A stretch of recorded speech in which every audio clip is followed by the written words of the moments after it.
It's appropriate because we're really looking at South Africa as the beacon and the portal into the broader African continent. Around the world, we see 6 big drivers of the digital future, and then I'll comment on how they fit in the South African and African context. They're big drivers because they're not just shiny objects, but they're transformative things going on in marketing that have scale. Number 1 is search. It's a $50 billion business globally, and what's really interesting about it is search is important because that's how so many customer journeys begin. So if you think of buying a car or a vacation or an education for your kids or concert tickets or a camera, what do you do first? You search. Sometimes that's mobile search, sometimes that's a PC search, but that's what's important. It's nothing to do with Google and their share price. It's how customers, South African, African, and global customers, it's how they start their journeys. That is a hot zone. It's going to continue to be a hot zone for a long time. Second to comment on is social.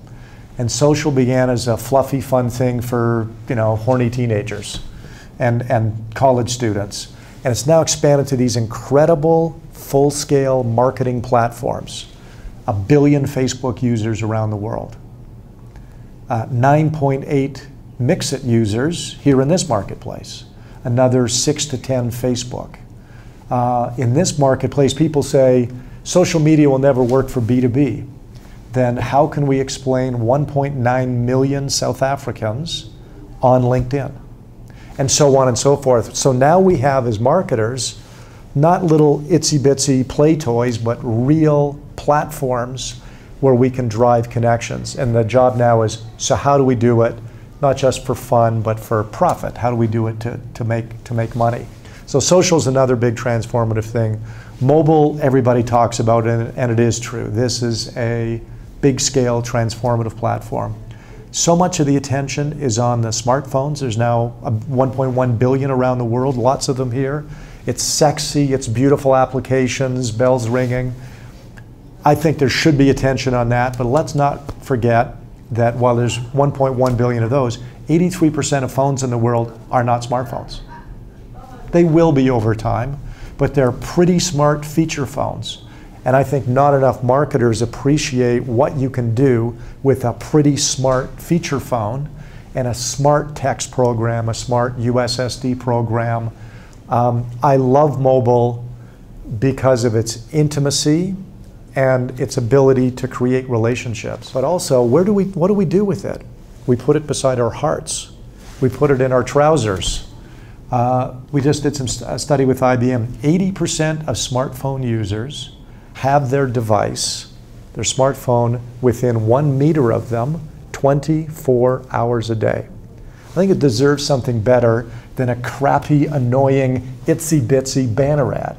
And so it's up to us to figure out the mobile customer relation. How can we be useful? How can we be timely?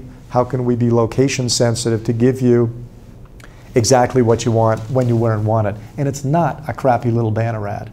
Other 3 that are happening here, but definitely in other parts of the world, there's a discipline called performance marketing, which is basically taking everything we know about business strategy, direct response creative, direct digital media and search, and analytics, and literally kind of putting it at a table and have this little team, a performance marketing team.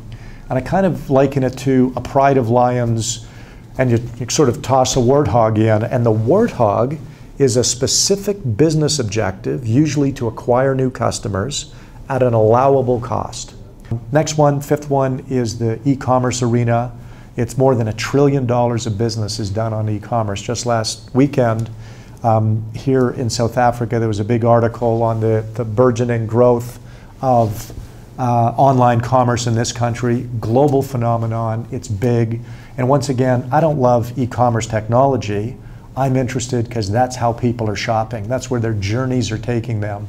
And so we're paying attention. We've just done a big joint venture actually with IBM, where they do the technology in the back end and we bring strategy and customer thinking and user interface creativity. So e-commerce is a big one. And then the final one is content, where so many people are wondering how content fits together. Long-form copy, video content, newsletters and magazines. CMOs are just overwhelmed, all this stuff they have. It's not just a TV commercial, it's many, many forms of content. And so we're working with them to try and create kind of content engines that really put it all together. And then the glue for all of this is data, all of those big trends. Search and social and mobile and so forth, they're pulled together by data. One of our colleagues has just written a book. He's the head of OgilvyOne in New York. He's written a book called Sexy Little Numbers, which is a way of looking at data and analytics. Probably the only data and analytics book the average business person would want to read. But it's terrific, and that's part of understanding how to unlock the data and not getting just overwhelmed with it.